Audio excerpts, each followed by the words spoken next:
an architect who's really talented. He's done a lot of work for him. He's got a flair, a beautiful Hispanic flair in particular. And he comes from originally a place called Cuba, which we will be taking over almost immediately. No, Cuba's got problems. We'll finish one first. I like to finish a job. On the way back from Iran, we'll have one of our big, maybe the USS Abraham Lincoln aircraft carrier, the biggest in the world. We'll have that come in, stop about 100 yards offshore, and they'll say, "Thank you very much, we give up."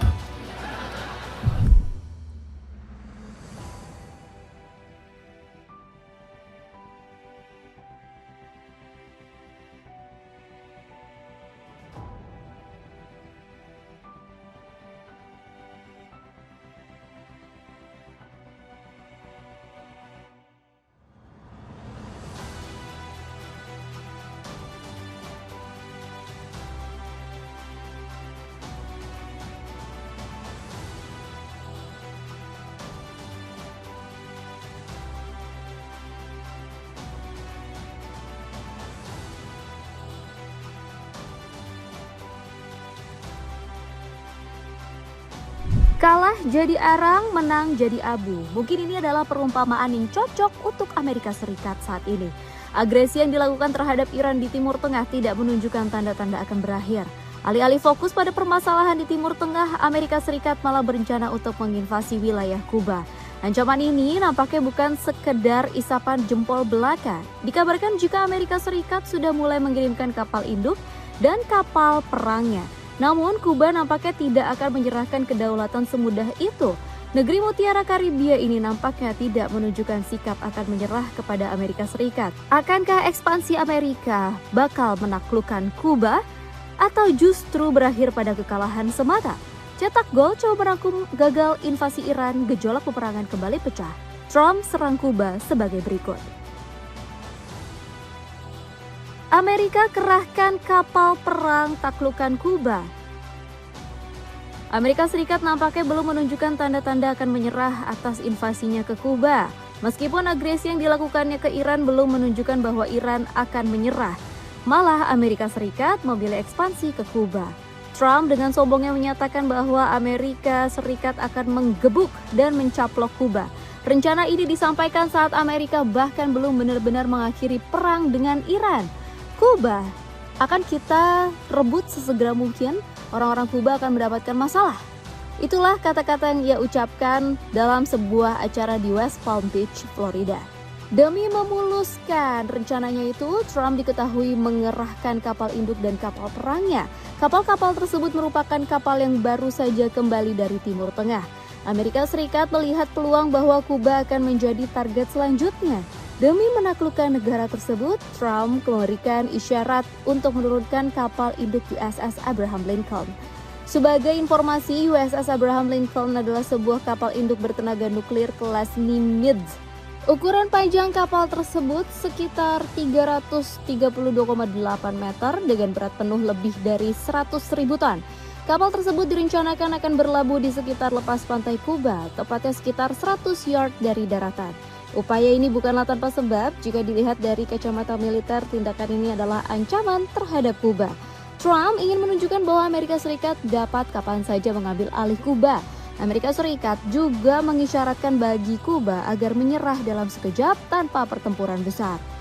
Sebenarnya strategi ini sangatlah wajar mengingat Amerika Serikat sedang dalam masa-masa sulit. Negara adidaya ini sedang disibukkan dengan berbagai konflik di dunia. Peperangan yang terjadi di Timur Tengah melawan Iran dan sekutunya bisa sewaktu-waktu pecah. Konflik tersebut sebenarnya memang belum menemui kata sepakat sehingga kemungkinan kembali berkonflik sangatlah besar. Pertempuran di Timur Tengah ini juga menguras banyak sekali tenaga dan keuangan Amerika Serikat sehingga kondisi sekarang belum kembali normal. Bahkan menurut para ahli kemungkinan Amerika Serikat balik seperti semula sekitar 3 hingga 4 tahun. Selain disibukkan dengan peperangan di Timur Tengah, Amerika Serikat juga disibukkan dengan konflik di kawasan Indo-Pasifik. Amerika Serikat bersama dengan sekutunya Korea Selatan, Jepang, hingga Taiwan menunjukkan tanda-tanda gesekan yang sangat jelas. Gesekan tersebut seiring waktu semakin memanas ketika Tiongkok mulai menunjukkan bahwa konflik akan mengalami eskalasi yang semakin tinggi. Sehingga opsi terbaiknya adalah memberikan pendekatan yang cenderung menekan politik Kuba. Alih-alih terlibat langsung dalam peperangan, Amerika memilih jalan halus. Amerika tidak ingin mengotori tangannya dari pertempuran yang tidak dibutuhkan. Amerika sudah terlalu banyak mengeluarkan kekuatan militernya. Jika kita lihat pola-pola Amerika Serikat, tindakan intimidatif ini merupakan hal yang sering mereka lakukan terhadap negara-negara lain.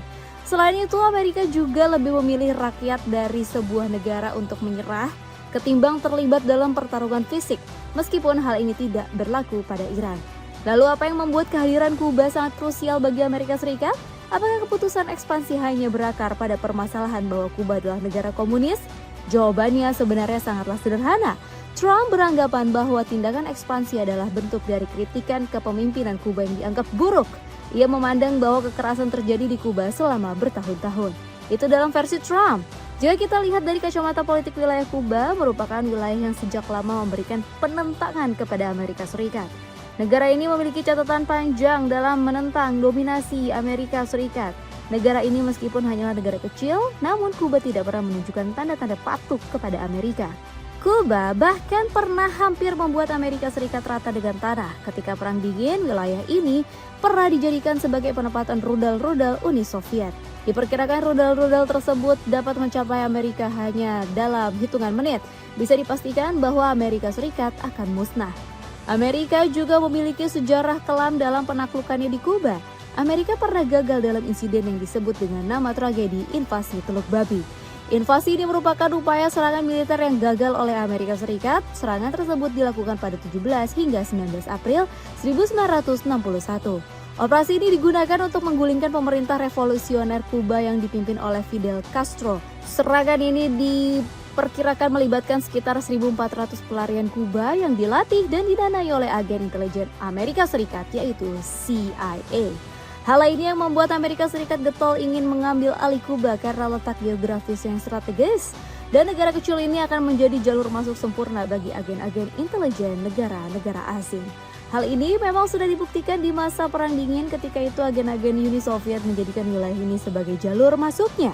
Hubungan diplomatik kedua negara ini juga semakin memanas ketika Amerika menuntut pengunduran Presiden Kuba Miguel Diaz-Canel. Tindakan ini membuat Kuba tersinggung dan menolak keras tuntutan dari Amerika Serikat ini. Namun penolakan tersebut ternyata berakhir pada kebijakan ekspansi militer oleh Trump.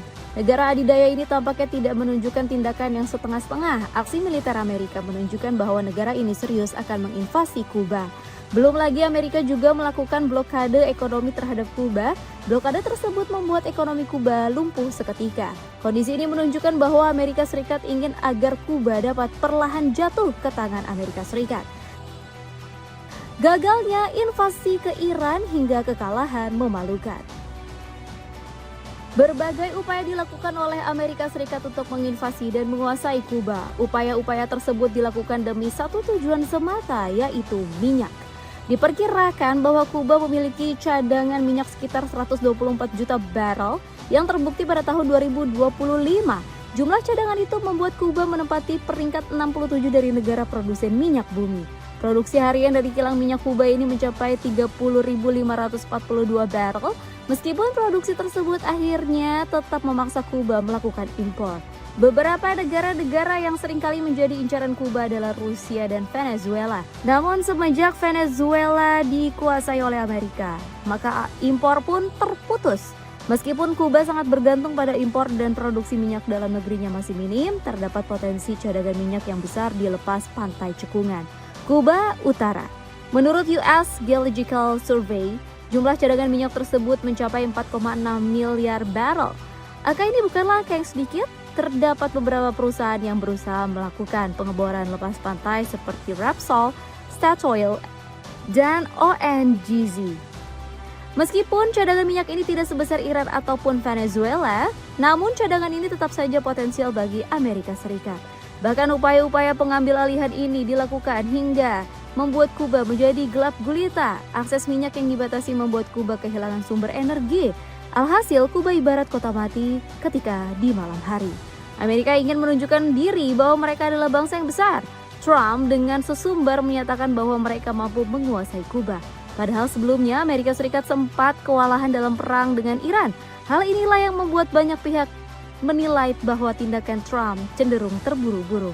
Tanggapan sinis pun tidak jarang ditunjukkan kepada Trump, misalnya seperti kritik kanselir Jerman Friedrich Merz yang menilai bahwa perangan Amerika dengan Iran sebagai sesuatu yang memalukan. Merz melihat Trump telah gagal dalam negosiasi yang sedang berlangsung. Merz menyoroti bagaimana Trump telah membuat Iran menolak berunding sebelum blokade dicabut. Hal ini membuat Amerika Serikat tampak lemah. Pandangan negatif ini dari kanselir Jerman tentu saja mendapatkan respon dari Trump. Ia menyampaikan bahwa Merz tidak memahami ancaman nuklir Iran dan menyindir Jerman yang dianggap gagal. Ucapan ini bukan hanya sekedar opini belaka, Amerika Serikat memang menunjukkan tanda-tanda kegagalan. Sikap keras kepala Trump membuat masalahnya dengan Iran tidak kunjung selesai. Alih-alih membaik, justru konflik tersebut berubah menjadi medan perang yang sewaktu-waktu meletus. Amerika Serikat memang menuntut agar Iran menyerahkan kekayaan uraniumnya kepada Amerika. Tuntutan tersebut mendapatkan penolakan keras terutama dari Mojtaba Khamenei, pemimpin tertinggi Iran. Ini memang diketahui sedang gencar-gencarnya mengembangkan program nuklir. Program inilah yang membuat Amerika kepanasan hingga menuntut agar Iran secara sukarela menyerahkan cadangan uraniumnya. Amerika dan sekutu setianya yaitu Israel memang menunjukkan tanda-tanda dipermalukan dalam konflik tersebut. Konflik yang awalnya dapat berakhir cepat malah berlarut-larut. Kegagalan Amerika juga bukan cuma itu, negara ini telah gagal dalam mengekspansi militer baik udara maupun darat. Peperangan yang memakan banyak biaya tersebut diperkirakan mencapai 400 triliun rupiah. Kegagalan Trump dalam peperangannya melawan Iran ini nampaknya serius sekali. Hal ini terbukti dari penarikan kapal induk USS Gerald R. Ford. Kapal tersebut meninggalkan Timur Tengah setelah penugasan panjang selama 10 bulan lebih. Kapal induk terbesar Amerika Serikat ini dijadwalkan akan kembali ke pangkalan asalnya di Virginia, Amerika Serikat pada pertengahan Mei 2026. Sekilas tidak ada yang aneh dari penarikan ini, namun jika dilihat dari kacamata perang, ini menunjukkan bahwa Amerika Serikat mulai kehilangan kekuatan militernya di kawasan Timur Tengah. Informasi mengenai kekalahan Amerika ini bahkan ditutup-tutupi oleh Pentagon. Keterbatasan akses ini termasuk kewalahan Amerika akibat pangkalan militernya yang diserang Iran. Tidak tanggung-tanggung, ada sekitar 16 pangkalan militer yang dirusak. Dapatkan paket hemat kaos polos dengan 100.000, kau bisa dapatkan 7 kaos. Cek linknya di bawah ini. Trump anggap remeh Kuba dalam peperangan. Kekalahan demi kekalahan Amerika di Iran nampaknya tidak membuat Trump belajar. Negeri pemansam tersebut malah nekat ingin menginvasi Kuba. Trump menganggap bahwa ekspansi yang dilakukan kepada Kuba adalah tindakan yang mudah dan bisa dilakukan kapan saja. Dengan sesumbar, Amerika bahkan melakukan pidato arogan yang menyatakan bahwa militer Amerika cukup berada 100 yard dari pantai Kuba. Namun nampaknya Presiden Trump kembali tidak sesuai dengan apa yang ia ekspektasikan. Kuba justru akan menjadi neraka dunia bagi Amerika. Presiden Kuba menunjukkan respon tegas atas tindakan ancaman Donald Trump yang menolak tunduk pada tekanan Amerika Serikat di bawah kekuasaan Trump. Diaz Channel menyampaikan bahwa Kuba tidak akan menyerah pada ancaman atau tekanan yang diberikan Amerika Serikat. Hal ini menyoroti dari ancaman Amerika yang ingin agar ia mundur dari jabatannya. Ia juga mengutuk tindakan terhadap serangan kriminal Amerika kepada sekutunya Venezuela. Diaz Channel juga menolak keras perang ekonomi yang diberikan. Diaz mendesak warganya untuk bersiap dalam kemungkinan agresi militer dan menyatakan kesiapan membela kedaulatan negara. Ia menunjukkan bahwa Kuba tidak sedang bermain-main dalam menghadapi Amerika Serikat. Negara ini siap dengan segala kemungkinan, bahkan jika memungkinkan tersebut adalah turun dan terjun dalam peperangan fisik. Bagi Kuba tidak ada ruang untuk bersepakat dengan kolonialisme. Kuba telah menunjukkan di dalam sejarahnya. Meskipun negara ini tetap membuka opsi bagi perundingan dengan Amerika, namun mereka juga siap dengan segala pertempuran. Memang negara ini tidak memiliki kekuatan militer yang mumpuni. Namun jika akan pergi ke medan perang, maka bisa dipastikan akan ada negara sekutunya yang membantu.